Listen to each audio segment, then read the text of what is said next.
রাষ্ট্র ও বিশ্ববিদ্যালয় মিলিয়ে জাতীয়তাবাদী শক্তিকে তাড়ানোর নীল নকশা করছে কিনা দেশের মানুষকে তা ভাবাচ্ছে বলে মন্তব্য করেছেন বিএনপির সিনিয়র যুগ্ম মহাসচিব রুহুল কবির রিজভী। সকালে রাজধানীতে ইনস্টিটিউশন অফ ডিপ্লোমা ইঞ্জিনিয়ার্সের নবগঠিত কমিটির সদস্যদের নিয়ে দোয়া ও আলোচনা অনুষ্ঠানে এমন মন্তব্য করেন তিনি। রিজভী বলেন, দেশে উগ্রবাদের উত্থান ঘটলে তার পরিণতি ভয়াবহ হবে। ইসলাম প্রতিষ্ঠা নামে মওদুদি তন্ত্র প্রতিষ্ঠা হবে কিনা তা নিয়েও প্রশ্ন তোলেন বিএনপির এই নেতা। তিনি বলেন, ছাত্র সংসদ নির্বাচনে কোনো ইলেকশন ইঞ্জিনিয়ারিং হলে তা অবশ্যই ধরা পড়বে বলে মনে করে বিএনপি। আমাদের দেশকে কেউ যদি এটাকে কারো অঙ্গরাজ্য বানাতে চায়, বেগম খালেদা জিয়ার দল, তারেক রহমানের দল তাদের সাথে আপোষ করবে না।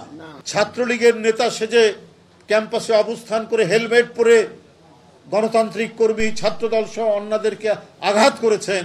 আবার শেখ হাসিনার পতনের পর আসল রূপ নিয়ে যারা ছাত্র শিবির হয়ে গেলেন, এই যে ঘটনা, এই ঘটনা আপনার জনগণের কাছে উন্মোচিত হচ্ছে বন্ধু।